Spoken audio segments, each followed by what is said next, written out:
जय श्री महाकाल मित्रों, धनिष्ठा ज्योतिष परिवार में आप सभी का स्वागत है। मैं पुरुषोत्तम भोजर आपकी सेवा में उपस्थित हूँ। अपन ने पहले मंगल की जानकारी शेयर कर रहे थे कि मंगल ग्रह का राशि परिवर्तन दिनांक 28/7/2025 शाम 18:55 पे कन्या राशि में हुआ है। पहले ये जो मंगल महाराज थे ये सिंह राशि में थे और यहाँ पर केतु विराजमान था। तो अपन ने देखिए कि पिछले 2 महीने से और पूरे देश में आगजनी की घटनाएं, प्लेन का क्रैश हो जाना, कहीं पे कुछ हो जाना, अग्निकांड पूरे विश्व में भी हुआ है और अपने भारत में भी हुआ है। वो कारण था केतु के साथ में मंगल हो जाना। जब केतु के साथ में मंगल बैठ जाता है तो मंगल की 4 गुना शक्ति हो जाती है। तो वो अपने को देखने को रिजल्ट मिला। और अब राहत की बात यह है कि मंगल महाराज है जो सिंह राशि से निकल के कन्या राशि में, अब बुध की राशि जो इसकी है तो शत्रु राशि, इसमें विराजमान हो गए हैं। ये अपन ने सीरीज चालू की थी। अब इसका अंतिम पार्ट है जो कुंभ और मीन राशि, 10 नंबर तक मकर राशि तक अपन ने पहले बता दिया था। अब कुंभ और मीन राशि के बारे में अपने डिस्कस करेंगे। राशि का जो स्वामी है उसका शनि होता है और कुंभ राशि में वैसे ही ये जो धनिष्ठा, शतभिषा, पूर्वा, भाद्रपद 3 नक्षत्र आते हैं। धनिष्ठा के 2 चरण तो अपन ने मकर में डिस्कस किए थे जो आते हैं, और 2 चरण कुंभ राशि में आते हैं। शतभिषा के 4 चरण आते हैं और पूर्वा भाद्रपद का 3 जो चरण है वो आते हैं। इस प्रकार 9 चरण से कुंभ राशि का निर्माण हो जाता है। तो धनिष्ठा राशि वालों के लिए कुंभ, धनिष्ठा नक्षत्र में कुंभ राशि है, उनके लिए ये कैसा रहेगा वो अपने जानने की कोशिश करते हैं। तो मीन राशि वालों के लिए जो मंगल महाराज हैं वो 7वें घर में आते हैं, जो शत्रु राशि में बैठे हैं। तो 7वें घर में पढ़ते हैं और दूसरे घर का और आपके 9वें घर का मालिक है। तो धनिष्ठा नक्षत्र में होने से मित्र तारा है, तो आपके लिए ये मंगल हैं वो ठीक होंगे, लाभदायक रहेंगे। हालांकि आपके घर में 7वें घर में मंगल महाराज विराजमान है तो आप यदि पार्टनरशिप में कोई कार्य व्यापार कर रहे हैं तो आपको थोड़ा कठिनाई का अनुभव हो सकता है। आप अपनी वाणी पे संयम रखें और नॉर्मल बिहेव करें। कारण कि मंगल मित्र तारा में तो हैं, लेकिन मंगल 7वें स्थान में शत्रु राशि में बैठने के कारण से पार्टनरशिप को डेवलप नहीं करने देते हैं। तो आपको अपना थोड़ा व्यवहार थोड़ा ठीक रखना चाहिए, जिससे आपको लाभ की प्राप्ति होगी।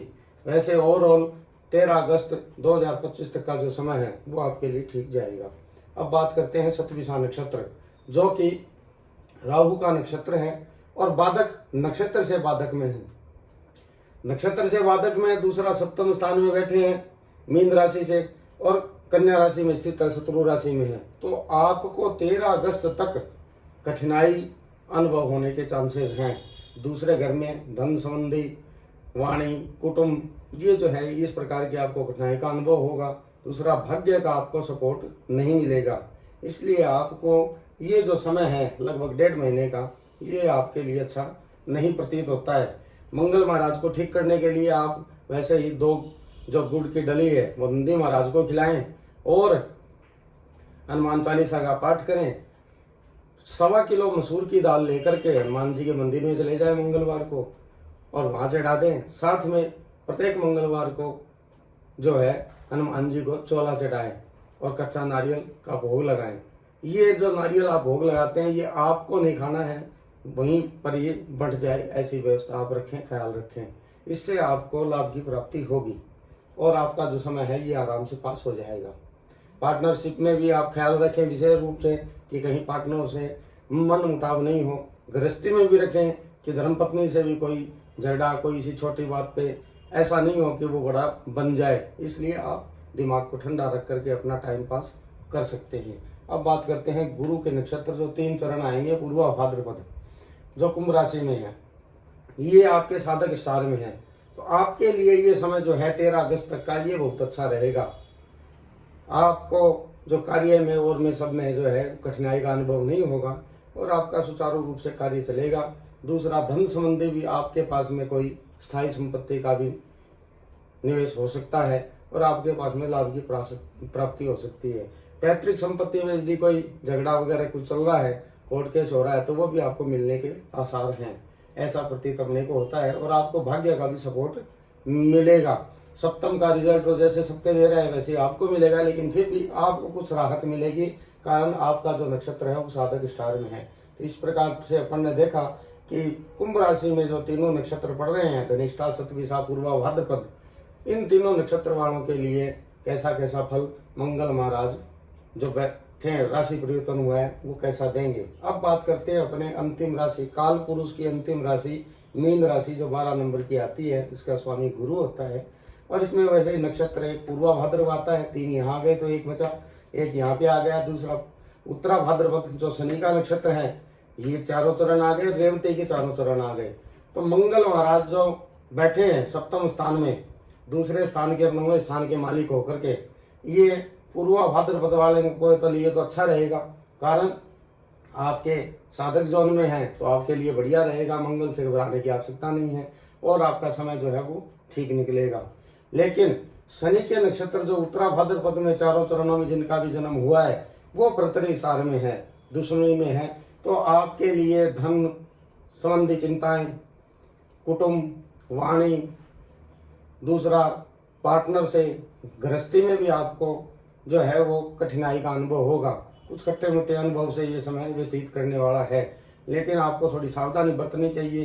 भाग्य का भी कारण सपोर्ट नहीं मिलेगा आपको, तो आपको जो है वो थोड़ी सावधानी से ये समय को पास करना चाहिए। कब तक? 13 अगस्त 2025 तक।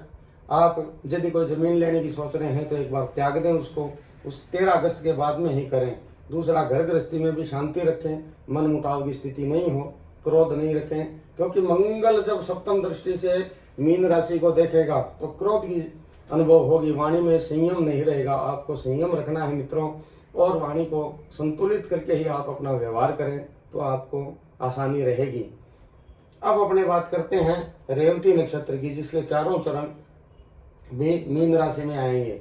आपके लिए ये 13 अगस्त तक का जो समय है वो 6वां तारा में है, मतलब कल्याणकारी है।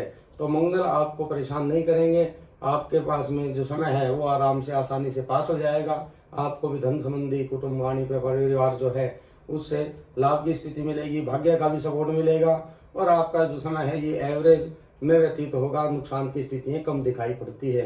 पार्टनर्सों से जो सप्तम में मंगल बैठा है तो पार्टनर से आपको थोड़ा ख्याल रखना चाहिए, वाणी पे भी संयम रखना चाहिए, क्रोध न करें और आराम से अपना जीवन यापन करें। साथ में हनुमान जी महाराज के एक चोला चढ़ा दें और 1.25 किलो जो मसूर की दाल है वो हनुमान जी को चढ़ाएं, कच्चा नारियल का भोग लगाएं और एक हनुमान चालीसा का पाठ करें।